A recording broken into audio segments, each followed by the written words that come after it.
Hello, Divine Ones. Welcome to another episode of the Weekly Word. I'm your favorite biblical teacher, decoder, and researcher, Minister Ashley, and this message is entitled, Saul to Paul, Your Name is Changing. So this will include channeled messages, a bit of alchemy, symbolism, decoding the scriptures, etc. This story is found in the book of Acts 9:10 through 31. And it's the story that some of us are very familiar with, the road to Damascus. There will be a part 2 to this message that I will post on the members exclusive section. If you're interested in joining the members, it's only $2.99 per month for exclusive weekly content. And some of the videos are also first published there in the member section and then released to the public. But anyways, with the second edition of this video, of this message, it will be catered towards specific individuals such as twin flames, divine partnerships, kingdom spouses, and what other channeled messages that the divine may have for me to share regarding that topic. You can find the link to that down in the description box. And if you're watching this on Instagram or TikTok, then you can find that link to the subscribe or join now, and it will be on the homepage. Okay, so let's jump right into this message. So I feel like I should be starting with the road. The road. So we have a road that we want to follow that is called our human roadmap.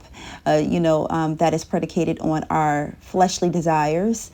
We may desire to have one profession. We may desire to have one type of dating partner or spouse, but God may have a different roadmap for us. Our angels are guides. Our ancestors are here to help assist us on this road, the road to our destiny. But, like Saul, and, Saul had a name change, but we're going to get to that in a bit. So with Saul, let's dive into, before we continue down this road of Damascus. And one other thing I have to mention, Damascus, whenever I would hear that word in Sunday school or Bible studies, I would think about Damask, like the mask, us. That's the way how I would break the word down in my head. So if you think about that, the mask that we all wear, that is our human understanding, our human conditioning, the patterns that we recognize in our physical reality that keeps us in the programmed state. So Saul was programmed from birth, pretty much, in that culture. In any of our cultures, we are programmed from birth. We have been given the things that we desire, and those desires that are based on our physical world. So Saul, if we look in the Old Testament, there was another character called Saul, and that was the first king of Israel. And he was the king that was chosen by the people. Of course, he was anointed to be king, but that was because the people, instead of having the king of all kings, like Jehovah, they wanted a physical God or a physical representation of God, such as a king, that they can look upon that king. So sometimes we desire to see something in the physical world to let us know, to be a reminder that we are chosen. But if we know that we are chosen by the Most High, that we are anointed for a specific task, a lot of times we should not look for physical reminders. That is almost like a form of idolatry. And I will do a video eventually one day. I mention it here and there about what true idolatry is. But to continue on, it's okay sometimes because God, the Holy Spirit, will give you physical reminders, but to have a physical, the people, they needed to have someone that will represent them, because they didn't feel like God was a good representation, a good representative. They felt like they needed a human representative so they can be like everyone else. So ponder on that for a second. How many times have we felt like we needed a physical representation instead of relying on our spiritual gifts? on our spiritual relationship, on the things that God has entrusted us with, to be the best representation for us. So Saul, knowing this about the Old Testament Saul, and he was not, another thing I feel like the Divine Spirit is reminding me right now that I have to mention is that Saul, not only was he insecure with himself, he always relied not on his own spiritual relationship with God, but he relied on the prophet Samuel to confirm and to also speak to God on his behalf. Remember, he was the one that threatened to kill David, King David, before he became king for the longest time. Okay, so that's for another discussion. I have a video, at least about 1 or 2 videos about Saul. So fast forward to the Saul of the New Testament before he became Paul, before he changed his name and his identity. Okay, so this Saul represents our old self. Our like, and when we come here with the identity of what our parents named us, the city that we came from, our education, our financial circumstances, the sum total of our physical reality that makes up our identity, which will be the false identity. Okay, but on the road of Damascus, the mask was broken or taken off of his eyes. But first, before the mask was taken off to reveal the true him, the divine God had to blind him physically so that way he can go inwardly. At times, we may not see the signs and synchronicities in the physical world to remind us that we are on the right track, to remind us that we are chosen, such as angel numbers. I will do a video about the difference between angel numbers and the similarities with angel numbers and strong concordance numbers for those that follow the Bible down to a T. So anyway, so make sure you like, share, and subscribe for that. But what the divine is saying, that at times you are blinded from seeing the tangible results, from seeing the path clearly. And that's so that you can go inwardly. For those that are into tarot, the hermit, the hermeticist, the one that is called to go within, is represented by the hermit card, which is Virgo, the introvert, the one that needs to go within, so that way the best parts of them can be alchemicalized and brought to the forefront to change the world outside of them. But first they have to go within to change their inner world. So that is what happened to Saul, that resurrected, in a sense, to be Paul. So on his way to Damascus, he was blinded by the light. I'm reminded of this song, blinded by the light, wrapped up like a something. Anyway, it's a rock song, but a classic rock song. Okay, anyways, let's get back on track. Okay, so he was walking down his own path. He had his own agenda. How many times have we been stopped in our own path? And the divine was like, no, stay still. He couldn't go any further in his own human rationality, his own human plans. God had to stop him in his tracks, blinded him so he couldn't move any further. Because the road that he was on was the road to destruction. He was persecuting.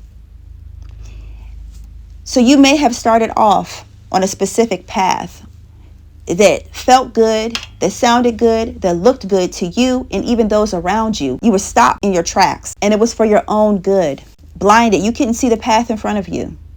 For 3 days, he was taken to like a homeboy's house. I don't remember exactly off the top of my head his name. But anyways, he was taken over there. For 3 days, he fasted and he prayed. He could not see. This could be a message for someone. A 3-day fast. Go within. Be a hermit. And for 3 days, he fasted and he prayed. Across the way was another homeboy, Ananias. And his name... Okay, so first let me back up and say what the meaning of these names are.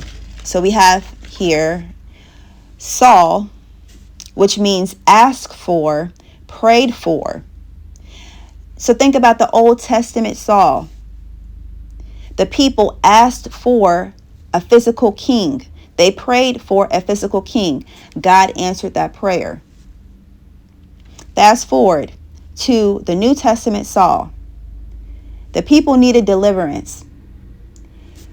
They didn't know that deliverance was coming from the other side, from the persecution side. Sometimes God will use those that persecute you and use you, misuse you, for to be your greatest blessing.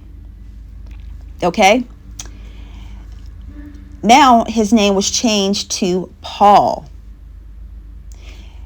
I'm going to get to what Paul's name is. Okay, let me back up and go to Ananias, Greek for gift of the Lord. In Hebrew, it is liar. A liar. So we could take this several different ways. I will take this one as, okay, Saul was living a lie. But on the flip side, he became the gift of the Lord, or from the Lord. He came to where Saul, that was changed to or transformed to Paul, and he laid his hands on him to heal him, and the scales fell off of his eyes. So scales, if you think about this in the regards of the scales that weighs the heart, or the scales that people will weigh things on. Saul was using his own human reasoning to weigh out if someone was guilty and deserved to be executed, or if someone was innocent and they deserved to live. He was being the judge and executioner onto the chosen ones, when that responsibility and duty is God's.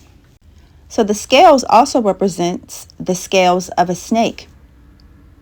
When a snake is rebirthed, they shed their old skin and they are created new. That's why they represent symbolically birth, resurrection, rejuvenation. I have a video on here about snake symbolism. Okay, so it can be uncomfortable. I'm seeing the vision of a snake that's shedding its skin, and how they rub against rocks or anything that will help to shed the old skin. And it can be quite uncomfortable. Transformation can be quite uncomfortable. It can be agitating, irritating, frustrating. Imagine not knowing if you will be able to see. Something as weird as just seeing a light and then having scales or scabs on your eyes, and you don't know if you're ever going to be able to see again. It is scary. You may not know if this blessing or this thing that you're praying for may come to pass, because you may not be seeing the signs and synchronicities. God may seem like God ghosted you. Like your ancestors, your spirit guides may seem like they ghosted you, but they have not left you. At times, they may be ordered to step back so that you can strengthen your faith. Because this was a conditioning for Paul. While he was, I hear, in the belly of the beast, like Jonah, hard-headed, Saul, hard-headed, stubborn. But I mean, those are the best ones, because when they are faced with persecution, they keep going. But it was their faith that got them through. Faith is an action word. It's a belief system that leads to action, tangible action. So he was in the belly of the beast. He was being trained, because if you continue to read on throughout the New Testament, dude went through a whole lot. Whether you believe that this is a real figure or if this is just a archetype, it doesn't really matter, because you can still garner some information from this story. I have a mixture of crowd beliefs that believe verbatim, and then those that believe symbolically. Another note, Damascus means the beginning of salvation. You guys have heard me talk about what salvation is. Any word that has the beginning of sal in the word, it references salt. Salt was the currency, pretty much only currency that really mattered universally in the ancient world. It was an all-inclusive substance. Salary, Those were usually paid, the salaries were usually paid in salt, a purifier, a protectant, a flavor enhancer. It was all around a beneficial substance. That's why salt is one of the primaries in alchemy. So the beginning of salvation, of being saved, and save is not in reference to the religious jargon of the religious belief of salvation, but that means that you're well taken care of all around. You're protected, you're satiated, you're satisfied, you're blessed. That's what this salvation means. That in all your ways you are complete. It is the beginning of completion, of completefulness. So the road that you have been traveling for, how traversed it has been, in all your ways you have been provided for.